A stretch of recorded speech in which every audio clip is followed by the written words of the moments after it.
jam dari Pangkalan Bun. Waktu itu suami saya enggak di Pangkalan Bun sama saya. Apa yang dia lakuin? Dia ada di Surabaya. Waktu itu ikut pertemuan elit.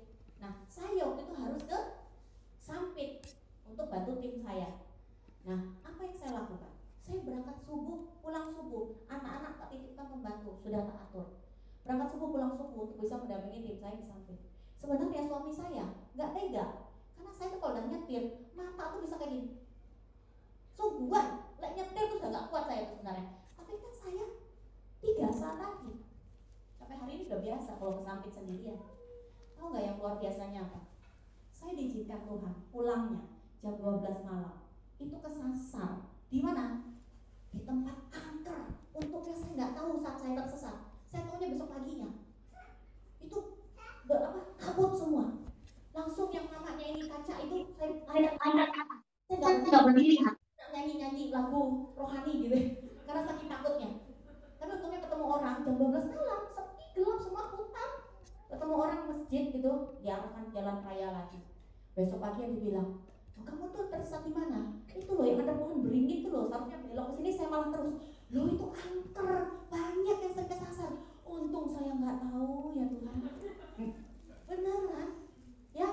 Makanya itu hari ini rekan-rekan. Kalau rekan-rekan hari ini nggak mau belajar untuk tumbuh keluar dari zona nyaman Anda, dari zona yang Anda hari ini mungkin selama ini tidak seperti yang biasanya, nggak ada itu namanya proses keberhasilan itu berjalan. Oke? Nah, semua rekan-rekan sekalian sudah siap ya untuk hari ini tuh mencapai yang namanya keberhasilan bersama bisnis HDI. Siap? Siap ya. Nanti kalau disuruh upline-nya presentasi, nggak boleh lagi protes. Disuruh upline-nya plan prospek, nggak boleh lagi protes. Oke? Oke. Lanjut bos. Lanjut.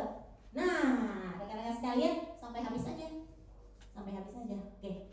Nah, di sini rekan-rekan sekalian bicara mengenai paksa, itu tidak bisa kita bicara dari faktor eksternal ataupun nyuruh orang lain, gitu ya. Saya mau sukses, tapi gimana nih suami saya nggak dukung. Saya mau sukses, tapi gimana nih orang tua saya nggak setuju, anak saya juga suka nangis-nangis. Nggak bisa, karena hari ini yang namanya untuk berhasil, untuk bicara mengenai paksa ini, itu datangnya dari diri kita sendiri. Nah, ayo kita cek bareng-bareng hari ini paksa kita.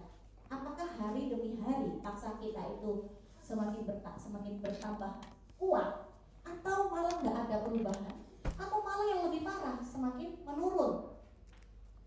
Nah, apa sih paksa itu, gitu kan ya? Kita lihat di sini paksa itu ada pray, attitude, knowledge, skill, dan action. Rekan-rekan sekalian, hari ini bicara mengenai kelima hal ini, rasanya kurang afdol kalau saya tidak memanggilkan ahlinya yang memang merupakan penerapan dari klinik paksa ini. Rekan-rekan, saya minta tepuk tangan Anda, kita panggilkan bersama-sama leader dari Kota Kediri, Star Diamond Indonesia, Pak Heri Hernandez. Selamat pagi Pak. Selamat pagi. Pak Heri Wood ya? Heri Wood. High five dulu kita Pak. Iya, asik. Ya, selamat pagi Firoz.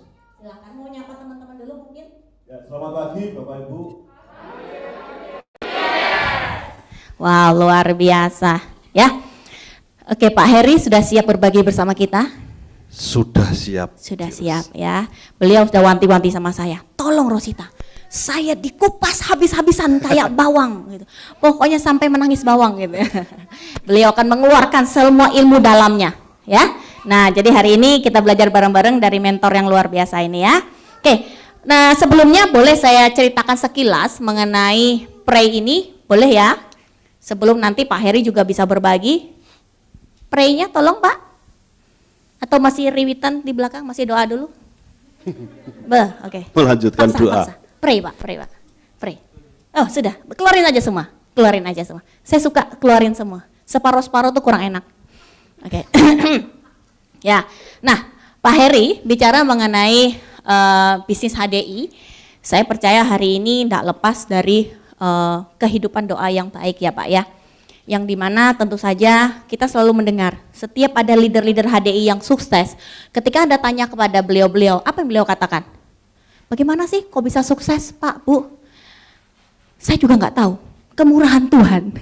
Seringkali ngomongnya gitu ya Pak ya. Padahal beliau-beliaunya merendah dan memang tidak lepas dari kemurahan Tuhan tentu saja ya.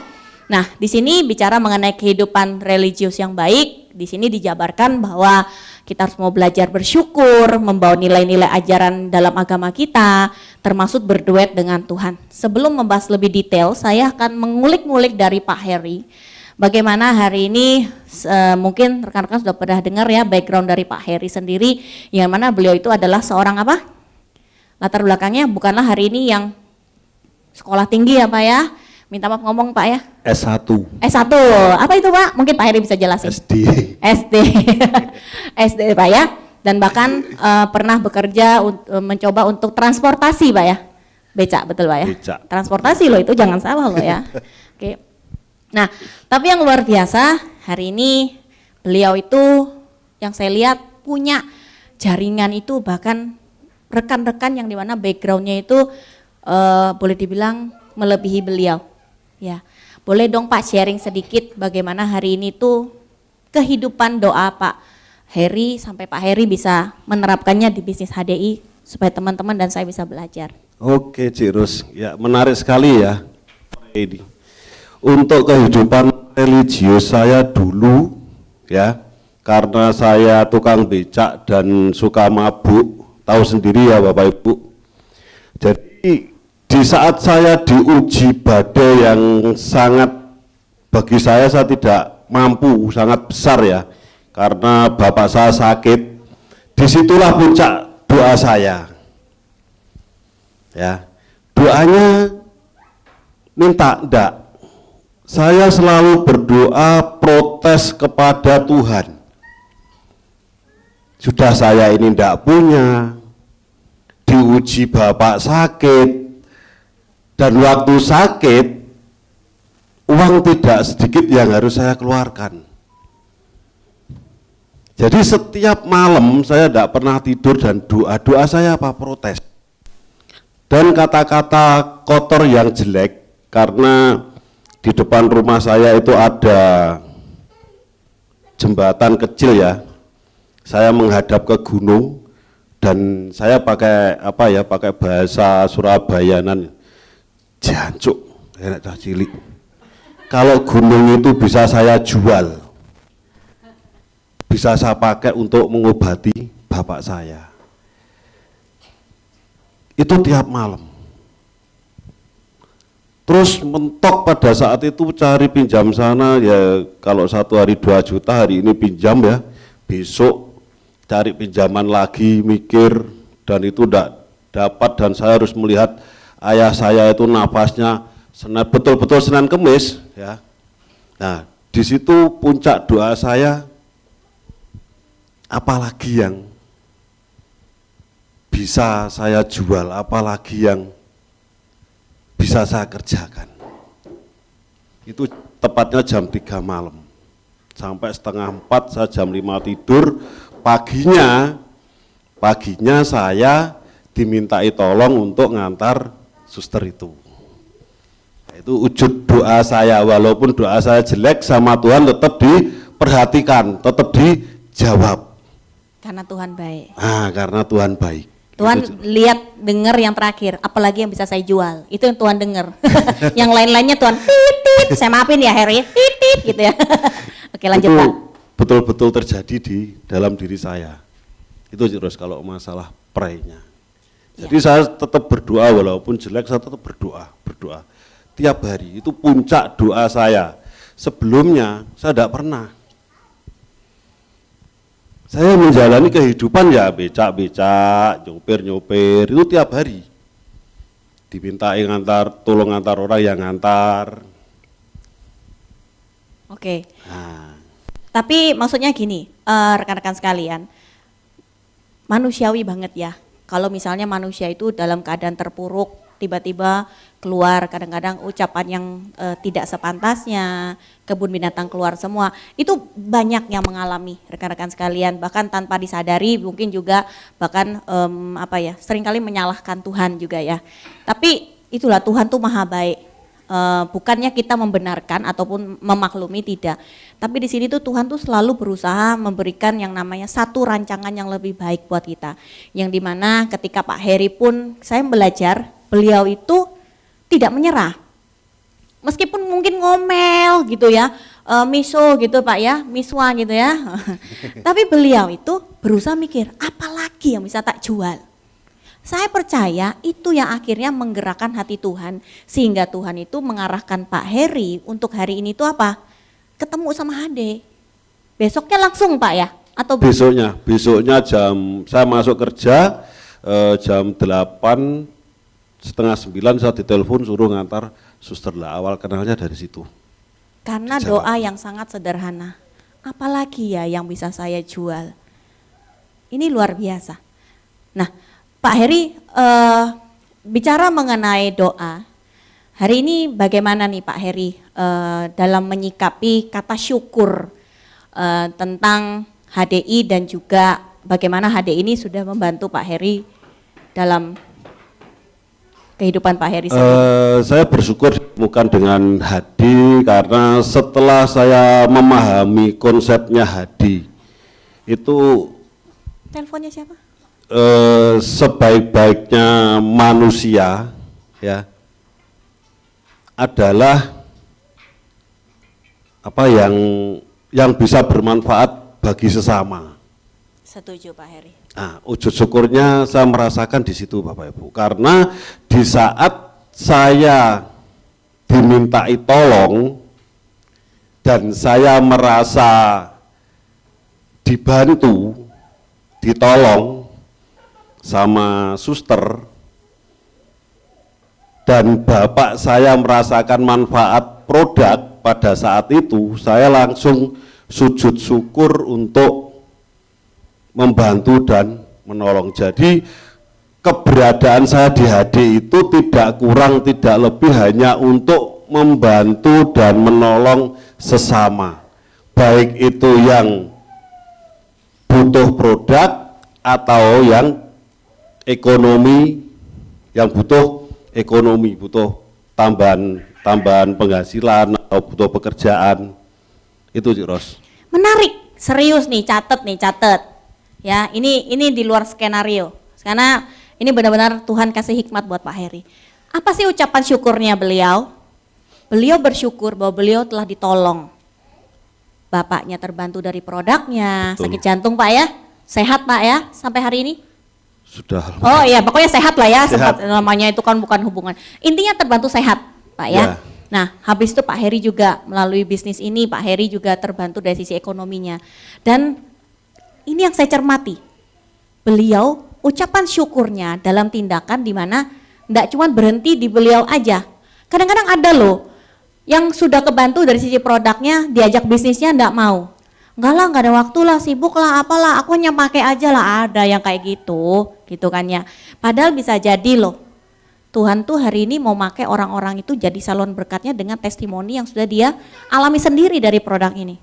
Betul. Ini yang hari ini Pak Heri terapkan, ucapan syukur yang dimana beliau dari tolong Tuhan, yang hari ini beliau melihatnya bahwa sebaik-baiknya orang adalah orang yang jadi manfaat untuk orang lain. Menarik banget, thank you Pak Heri. Jadi gini Bapak Ibu, saya ditolong oleh suster. Kenapa ditolong? Karena selama saya ngantar suster tidak pernah dikasih uang, saya tidak pernah saya terima, karena tahu ya yayasan ya anak cacat, saya tidak mungkin kan terima uang. Pada saat itu saya dikasih uang 100 dan beras 25 kilo saya terima, betul-betul saya terima dan saya bawa pulang. Jadi saya merasa ditolong dan saya membuat kartu member langsung. Mobil tidak saya masukkan ke yayasan, langsung buat kartu member. Dari situlah saya merasa dibantu dan ditolong. Dan saya langsung cari pinjaman uang beli produk. Singkat cerita bapak saya konsumsi 2 bulan yang harusnya konsumsi obat seumur hidup, konsumsi produk HD. Jadi obat sama produk itu saya minumkan ya. Terus 2 bulan persis saya periksakan ke dokter, dokter bilang lepas obat. Di saat itulah saya sujud syukur. Wow. Luar biasa. Gitu. Jadi alur ceritanya seperti itu, Ciros. Saya setuju rekan-rekan sekalian bahwa hari ini tuh kita nih sudah ditolong Tuhan dulu loh melalui orang-orang di sekitar kita. Dan Pak Heri luar biasanya dia berusaha hari ini melanjutkan rantai ini, nolong lagi orang lain melalui HDI. Boleh tahu dong berapa banyak dari rekan-rekan di ruangan ini yang hari ini terbantu dari baik HD, produknya maupun bisnisnya? Boleh tahu berapa banyak? Hampir semua ya. Habis ini maukah Anda menjadi seperti Pak Heri, menjadi saluran berkat untuk orang banyak, benar-benar nolong lebih banyak orang lagi? Percayalah, berkat itu tuh nggak akan hanya berhenti di kita aja. Yang nerima tuh nanti keluarga kita juga ya Betul. Pak, orang-orang di sekitar kita juga ya Pak ya. Betul. Oke. Dan Nah, itu sudah saya rasakan sih, Rus. oh ya, gimana itu Pak? Nah, di saat saya mulai paham tentang konsep ya kalau orang Jawa tolong menolong ya, dan itulah titiknya saya sadar berduet dengan Tuhan. Yes. Jadi setelah saya membantu dan menolong seperti kemarin ya, nah kemarin itu ada 2 kejadian sebelum saya berangkat ke MLK ya.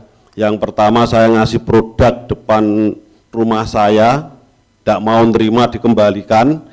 Nah, yang satunya teman saya itu punya anak nganggur, dia sudah berumah tangga nganggur dan nyari saya bantu, saya ajari, ternyata dia bisa. Jadi ada 2 kejadian yang tidak enak sama yang enak-enaknya saya bisa membantu dan menolong anaknya teman saya, tidak enaknya depan rumah persis sakit stroke saya kasih produk dikembalikan langsung, ya tadi cerita sama dokter Endang. Nah kalau saya ngasih ya sudah lepas, tidak mau ya kasihkan ayam aja, saya bilang gitu. Oh, dan nggak diterima kembali Pak ya, karena udah kita dikasih. Tapi saya sadar saya harus mendoakan tiap hari sejak saya ditolong suster bapak saya sembuh itu, setiap hari saya mendoakan orang-orang di sekeliling saya. Tetap didoakan. Termasuk rekan kerja saya semua. Itu sampai hari ini. Jadi kalau orang yang nolak juga nggak cuma downline, orang yang nolak dan juga doain supaya sadar dan mau gitu ya. Luar biasa. Gitu. Ya. Jadi kalau saya berdoa ya bukan Cik Ros, bukan sombong ya, kalau dokter Endang tahu ya sampai jam 2, jam 3 malam. Mana dokter Endang? Oh, tutup Pak. Kecantikannya ketutup. Jadi kalau saya mendoakan jam 2, jam 3 tiap hari Pak? Tiap hari. Tiap hari. Ya. Jadi berarti Bapak nih punya yang namanya daftar doa ya? Semua. Iya. Itu paham tentang berduet dengan Tuhan. Ya. Pak Heri bicara tentang berduet dengan Tuhan. Seringkali manusia itu ketika sudah doa nih ya, kita tahu kita nih harus doakan bisnis kita di HDI. Sebenarnya apapun dari kehidupan kita terus doain, apalagi bisnis HDI kita. Pengen Tuhan, kalau bisa, saya itu bisa, bukan kalau bisa, pengen Tuhan punya income 50 juta sebulan, pengen Tuhan bisa sukses di HDI, punya income 100 juta sebulan, pengen Tuhan bisa beli rumah dari uang HD. Tapi setelah selesai doa, seringkali pemikiran kita nih mematahkannya sendiri. Masa isa sih? Tidak yakin ya Jurus? Tidak yakin, matahkan sendiri, iya kan? Padahal kalau kita sudah doa, kita sudah yakin, kita harus benar-benar mengimani. Pasti akan terkabul ya Pak ya? Terkabul, betul. Nah ini yang paling penting rekan-rekan sekalian, jangan sampai kita nih lupa untuk mendoakan impian kita. Pak Heri boleh saya cerita sedikit ya Pak Heri ya, mengenai doa rekan-rekan sekalian. Sebenarnya sejujurnya, saya sendiri pun juga, saya percaya setiap dari Anda pasti mendoakan impian-impian Anda ya. Saya itu dulu punya jaringan itu paling sekitar mana? Pangkalan Bun, Sampit, Pangkalan Bun, Sampit. Ibu Sofi itu belum sebesar hari ini, ya toh.